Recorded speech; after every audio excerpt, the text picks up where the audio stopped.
Primeiro, doutora Carolina, obrigada por ter aceitado conversar aqui com a gente para falar sobre esse estudo tão importante, né? Eu queria começar, então, saber da senhora o que motivou a Defensoria a fazer esse levantamento. Tá. A Defensoria ela pediu os dados para a Secretaria de Polícia Civil sobre os inquéritos em andamento tratando de vítimas, crianças e adolescentes, porque motivada pela Lei Agatha Félix, né, que foi uma lei aprovada agora em 2021, e que diz que é preciso dar celeridade para esse tipo de procedimento. Então, a gente quis primeiro ter um diagnóstico de quanto tempo demorava, em geral, esses inquéritos. Então, a ideia era entender o tempo de tramitação para justamente pensar em como motivar essa celeridade, né? E eu acho que dar luz aos números sempre, aos dados sempre também serve um pouco para que a gente possa motivar medidas a serem tomadas, né, pelo Estado e pelas instituições que tratam do tema. Então, foi por isso que a gente foi investigar esses casos, e aí, como a Secretaria de Polícia Civil, ela mandou os dados sobre os inquéritos em aberto, né, os inquéritos em andamento em aberto. A gente pediu também dados complementares para o Instituto de Segurança Pública, porque ele tem um número de ocorrências iniciadas. Então, a gente precisava saber, quando a gente chegou no número que era o número total de inquéritos em andamento ainda, né, em aberto ainda, que são quase 10 mil, a gente precisava saber o quanto isso representava do total de ocorrências por ano. E aí a gente pediu os dados do ISP e chegou à conclusão, né, enfim, considerando os números, os casos em que permitiam uma comparação, porque os dados do ISP eram de um período menor, era de 2007 para cá, e também os tipos de escritos eram diferentes, então o que a gente pôde comparar que eram semelhantes, a gente chegou ao número de 80% de inquéritos ainda em aberto. Então, dos inquéritos que foram iniciados em 2007, 80% ainda estão em andamento. Mas, olhando os dados da Secretaria de Polícia Civil, que aí sim são esses cerca de 9.500 e poucos inquéritos em aberto, a gente sabe que de 2000 a 2021, a média de inquéritos, a média de duração desses inquéritos é de 8 anos e 3 meses, né? Então, tem inquérito que está tramitando há 21 anos, tem inquérito mais recente, que foi aberto esse ano, mas a média é de 8 anos e 3 meses. É isso. É tempo demais, né, para conseguir chegar a uma conclusão sobre a morte dessas crianças. O que mais te chamou a atenção nesse levantamento, doutora Carolina? Eu acho que chama atenção, assim, eu não imaginava que a maioria dos crimes praticados contra criança e adolescente eram crimes dolosos, né, que são aqueles praticados com a intenção de matar, né, de ferir, que a pessoa é diferente de um crime culposo, como um acidente de trânsito, alguma coisa que você pratica sem ter a intenção de realmente tirar a vida da pessoa. E dos crimes dolosos, eu não imaginava que eram tantos crimes praticados com arma, porque a gente tem uma maioria de crimes que eles né, eles tipificam como crimes praticados com arma de fogo, mas os que são maioria, tem também logo depois os crimes de violência policial, né, praticados numa situação de violência policial, que também são normalmente crimes com arma de fogo, né? Então, se a gente for pensar que grande parte, né, a maioria desses crimes dolosos são crimes praticados com arma de fogo em geral, chama muita atenção, né?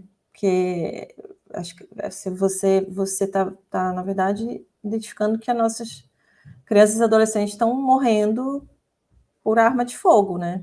Assim, em sua maioria. Então, é um dado um pouco alarmante.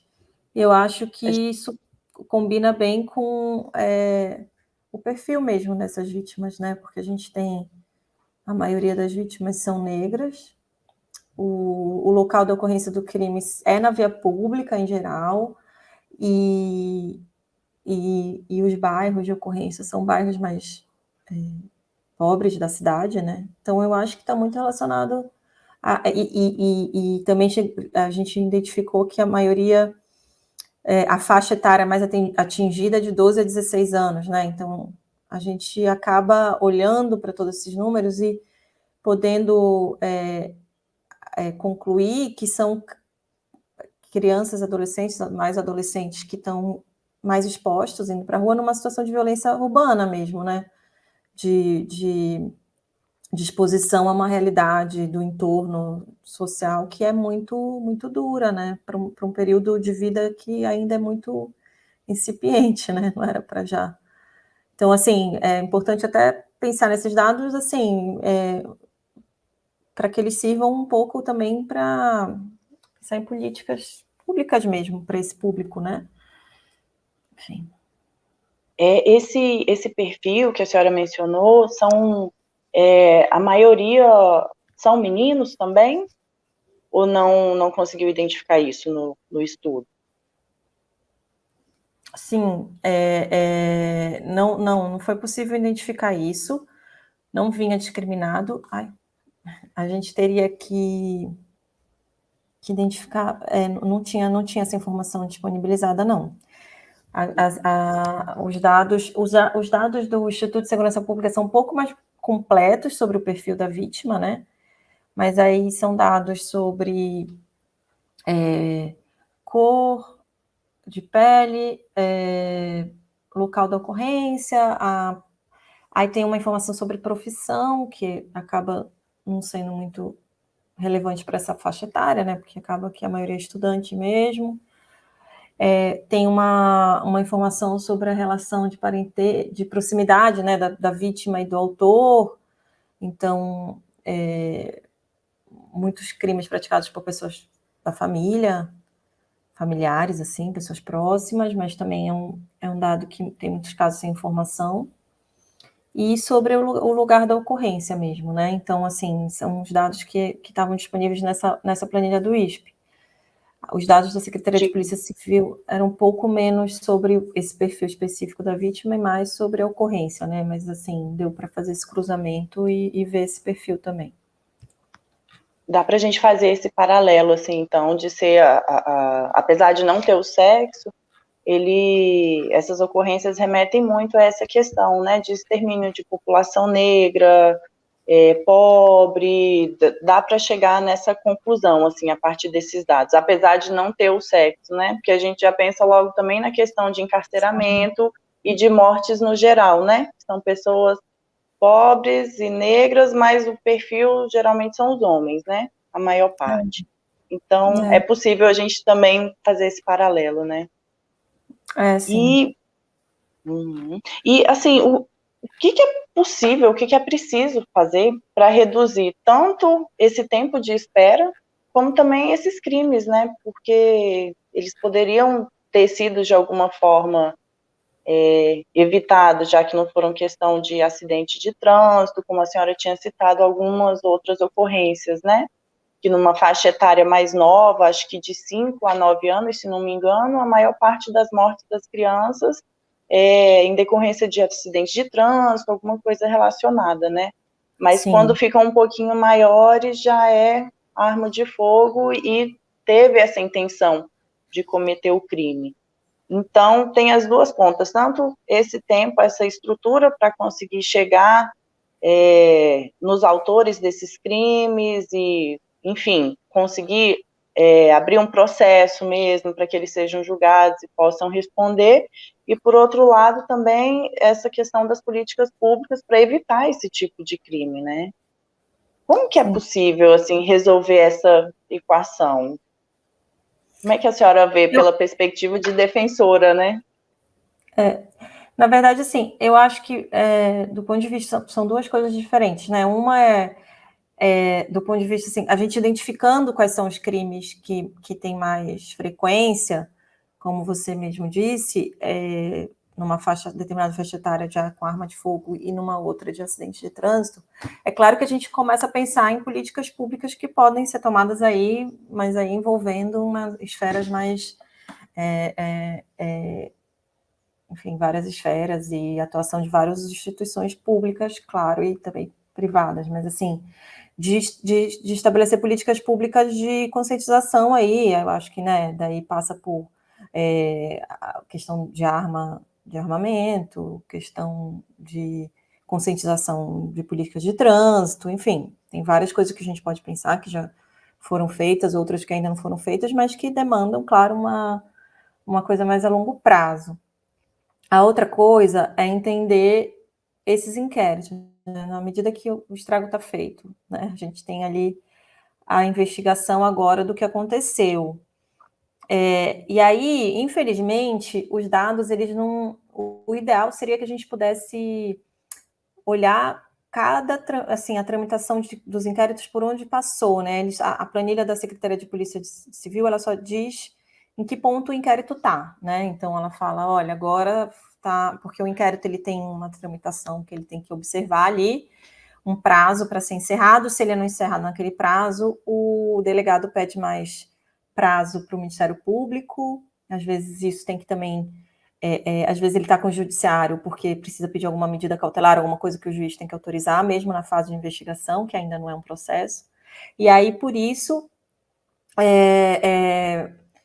a gente tinha essa informação de forma estática. Então, onde está o inquérito agora? Ele ainda não foi encerrado, mas ele acabou de retornar do Ministério Público, ou ele foi enviado ao Ministério Público, ou foi enviado ao Judiciário, mas a gente precisaria saber exatamente por todos os pontos onde ele passou.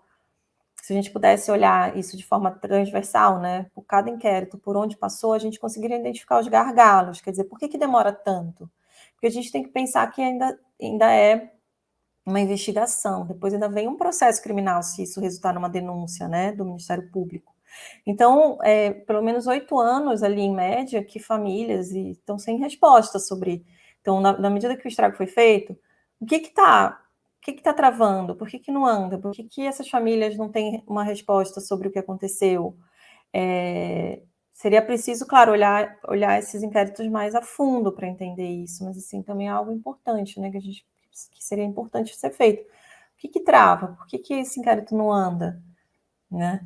Por que ele está parado? E outra coisa é saber se, no fundo, porque às vezes pode até acontecer desse inquérito ser encerrado sem uma solução, né? E aí também é um problema. E quanto mais tempo passa, mais chance, né, de você... Que prova é essa que você tem que produzir, que você tem que esperar 8 anos para conseguir produzir essa prova, né, em média? Então, são coisas que a gente tem que pensar. Essa é uma demanda que deve chegar bastante aí para vocês na defensoria, né? As famílias devem ficar com esse sentimento de impotência, né? Sofrer com essa questão de já ter a perda de uma criança, de um adolescente, de uma forma brusca e não ter a resposta para isso, né? E quando tem um culpado, não saber o resultado, não ter uma punição, na verdade, né? Nem não saber o resultado, é não ter uma punição para esse tipo de crime. Tem, assim, realmente é uma questão levada, as famílias buscam a defensoria, como é que é essa relação com as famílias? Sim, assim, não é um trabalho que é feito pela coordenação da infância, tem um núcleo de direitos humanos tem uma área específica, né? Tem defensores específicos que atuam nesses casos de violência, principalmente institucional, né? Quando é uma violência policial, e que são os casos que geralmente aparecem, né? Que é preciso acompanhar as famílias mais de perto. Mas todos esses casos que acontecem em situação de violência, né? Mesmo envolvendo policiais, situações de conflito em favelas, em comunidades, que a gente costuma ver bastante na imprensa, que isso se destaca, a Defensoria faz um acompanhamento junto com essas famílias dos inquéritos, e inclusive também se a família tiver interesse enfim, que o Estado se responsabilize, entrar com uma ação de responsabilização civil, né, não só criminal. Então, sim, a Defensoria acompanha esses inquéritos quando a família tem interesse, e não é uma coisa que eu que é da minha área aqui, mas